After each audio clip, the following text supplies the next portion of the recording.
Bonjour et bienvenue pour ce nouveau page à page consacré à l'omnibus Daredevil par Ann Nocenti et John Romita Jr. Un omnibus qui était très attendu et qui nous parvient enfin. Ces épisodes sont déjà sortis, vous le savez, dans la collection Icons. Souvenez-vous, c'était cette collection avec des couvertures toutes noires et une qualité de papier assez douteuse. Voilà, enfin, ces épisodes avec une belle qualité, un beau papier et bien sûr, bien toute la splendeur de ce run d'exception qui a notamment introduit le personnage de Typhoïde Marie, c'est elle, auprès de Daredevil. C'était son nouveau Love Interest, mais également, je ne sais pas si vous avez remarqué, mais elle a un couteau et elle va lui planter dans le dos. Alors, peut-être que certains d'entre vous se sont mal pris, mais on n'a pas compris, voilà, on va le dire comme ça.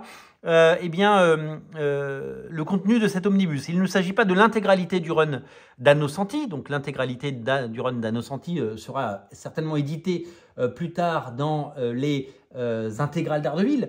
C'est le run de Ann Nocenti et John Romita Jr. Elle a fait beaucoup plus d'épisodes que ça et ça n'a pas la volonté d'être un omnibus complet avec l'ensemble des épisodes d'Ann Nocenti. Non, c'est Ann Nocenti et John Romita Jr. qui ont marqué l'histoire parce qu'ensemble, ils ont fait des dizaines d'épisodes qui sont tous regroupés dans cet omnibus. Donc vraiment, je pense qu'il ne faut pas se méprendre. Voilà, méprendre. C'est ça le verbe que je cherchais.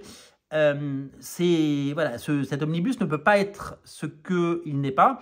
Voilà, c'est peut-être qu'on aura ces épisodes, mais chaque collection a ces choses-là. Et je voulais évidemment le dire clairement, Daredevil, il a de la chance. Daredevil, il a de la chance parce que d'abord, c'est un sacré vénard, parce qu'il a eu les meilleurs auteurs, hein, Frank Miller, Ann Nocenti, Brian Michael Bendis, Ed Brubaker, Chip Zdarsky, Mark Waid, Kevin Smith, David Mack. Il a vraiment eu les meilleurs, Bob Gale, vraiment les meilleurs arcs et quasiment tout est réédité aujourd'hui, que ce soit en version originale ou en version française chez Panini. Tout est réédité et tout est disponible aujourd'hui. Donc le Frank Miller, disponible en omnibus et en pocket maintenant. Le Ann Nocenti, évidemment disponible maintenant en omnibus. Et puis, vous le savez, les Kevin Smith et Joey Quesada à la fois en omnibus et en must-have, Mark Waid en omnibus, Brubaker et Bendis et Zdarsky en deluxe. Voilà, donc il y a vraiment tout ce qu'il faut pour les gourmands et vraiment les plus grands runs. Il y a même Shadowland qui a été réédité. Voilà, c'est un peu le même principe. Les gens ont un peu gueulé sur Shadowland parce que c'était le crossover Shadowland qui était réédité et les gens voulaient le run d'Andy Deagle. Mais le run d'Andy Deagle, il est plus grand que Shadowland. Mais là, c'était un deluxe Shadowland, c'était pas un deluxe Deagle. Voilà. Donc, c'est pas la même chose et vraiment, je pense qu'il faut vraiment bien se renseigner sur les bouquins avant de critiquer leur contenu. Vous ne pouvez pas dire c'est pas ce que je voulais alors que c'est pas ce qui est écrit. Voilà. Donc voilà, on va tout de suite rentrer dans le cœur du vif du sujet avec cet omnibus. Ça va faire plaisir de revoir ces épisodes, parce que ça fait très longtemps que j'ai pas revu tous ces épisodes. Beaucoup de jolies choses, du rédactionnel. On démarre avec l'épisode 250, couverture de John Romita Jr. et dessin de John Romita Jr. Alors John Romita Jr., vous le savez, il a fait les épisodes d'Ann Nocenti, ceux-là, et après il est revenu sur Daredevil, puisque c'est lui qui a fait Man Without Fear, la mini-série de Frank Miller, qui est disponible bien dans les omnibus Daredevil et qui est disponible aussi par ailleurs en must-have. Donc on y retrouve tout le style. Alors qui encre ? C'est Al Williamson, bien sûr. Donc le même encreur, hein, c'est la même équipe artistique. Alors Al Williamson, c'était un dessinateur de légende et de génie, et c'était aussi un encreur de fabuleux, et donc qui a magnifié énormément de comics, et notamment c'est un des meilleurs encreurs de John Romita Jr. parce qu'il a fait un travail formidable là-dessus, donc notamment sur la série L'Homme sans peur, mais également sur ces épisodes de Daredevil. Donc on y découvre une ambiance, on y découvre évidemment des personnages. Alors on n'est pas dans le Daredevil hyper dark de Frank Miller, hein, c'est un tout petit peu plus lumineux, voilà. On est vraiment dans quelque chose de, même si évidemment on reste, il y a le côté street et le côté New York un peu poisseux, le côté urbain qui est évidemment présent, mais c'est moins nihiliste et moins barré que Frank Miller, mais c'est dans la continuité, c'est-à-dire qu'on ne pouvait pas rêver mieux que d'avoir Ann Nocenti qui a pris la suite de Frank Miller. En fait, Daredevil, il a eu une période faste dans les années 80, puisque Frank Miller a redéfini totalement le personnage. Et ensuite, Ann Nocenti est arrivé pour faire une sorte de continuité qui a vraiment marqué les esprits. Et c'est vraiment quelque chose qui a été légendaire. Donc il avait déjà beaucoup de chance dans les années 80. Donc voilà, une équipe de rêve pour des pages magnifiques et à la fois une ambiance avec le retour des personnages iconiques. Ici, le Kingpin, évidemment, le Caïd, Wilson Fisk et l'élégance même du trait de John Romita Jr. Alors, John Romita Jr., vous le connaissez, c'est une légende de la bande dessinée, fils de John Romita, père. Typhoïde Marie, la voici, Typhoïde, elle est là. Personnage, alors évidemment venimeux, bien sûr, et personnage qui, évidemment, est dans la grande lignée des personnages qui sont à la fois ennemis de Daredevil, mais également c'est love interest, puisqu'il y a toujours une petite relation. Et Daredevil, il faut le dire, c'est un sacré tombeur, puisqu'il a embrassé les plus belles. Voilà, il a eu des relations entre la neige et le feu, sulfureuses à souhait, piquantes comme il faut, avec beaucoup de jolies jeunes femmes avec une forte personnalité et avec des vrais persos, quoi. C'est-à-dire que c'est des personnages qui sont très très bien écrits à toutes les époques. Donc ça, il faut vraiment le noter. Elektra, Echo, etc. Donc voilà, donc on est vraiment sur l'avènement de ce personnage. Je parlais de John Romita Jr. Regardez l'élégance du trait de John Romita Jr. Ça, c'est du Daredevil comme on aime.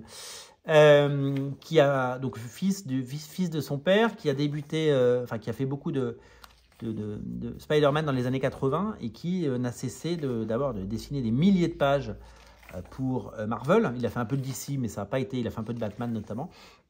C'est surtout chez Marvel qu'il a œuvré et qu'il a performé. C'est un dessinateur qui, au style clivant. Alors ça, c'est le crossover avec le Punisher. Donc c'est un épisode de Wild Sportage Show. Les débuts de Wild Sportage Show avant qu'il devienne une superstar.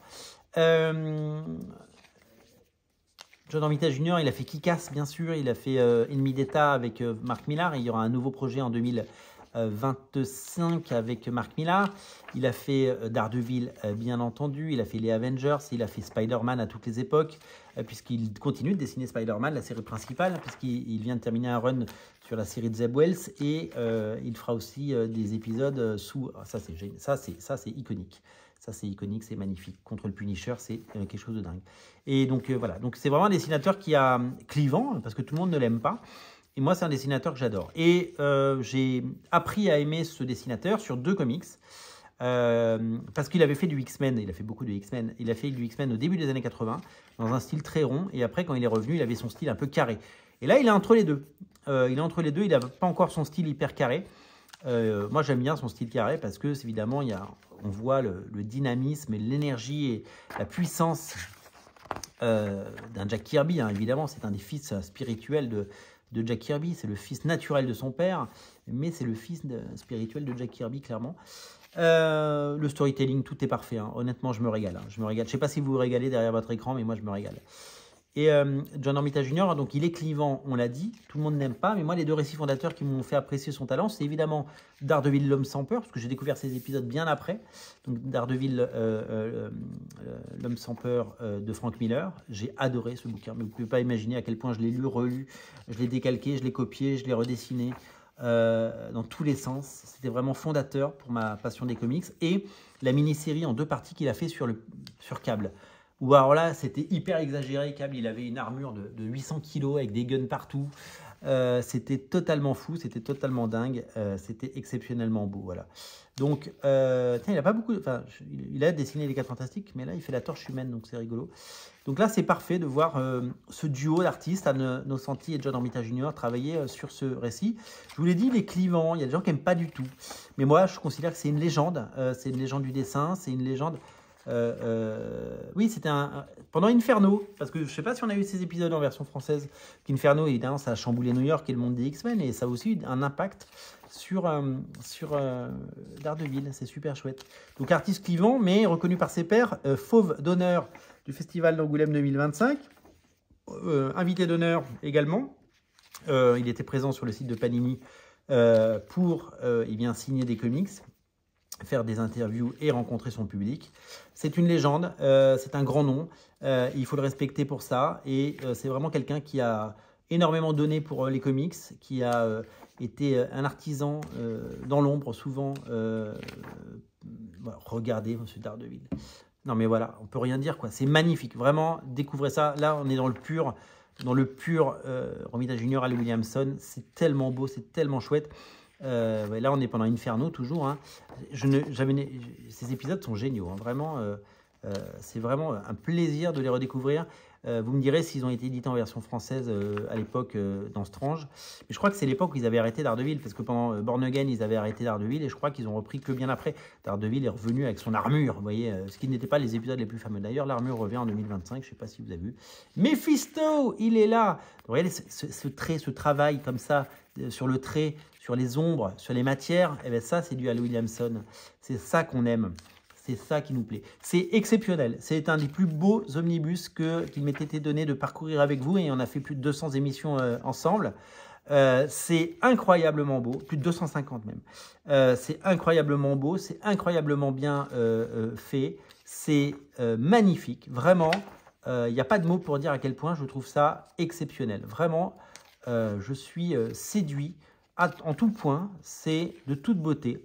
Et ça mérite d'être relu avec passion. Vraiment, lisez les Frank Miller, vous prenez les 2 omnibus Frank Miller, vous les bingez, et après vous lisez ça, et vous allez en prendre plein les yeux, plein les mirettes. C'est vraiment graphiquement parfait. Pyro, évidemment, et la Freedom Force.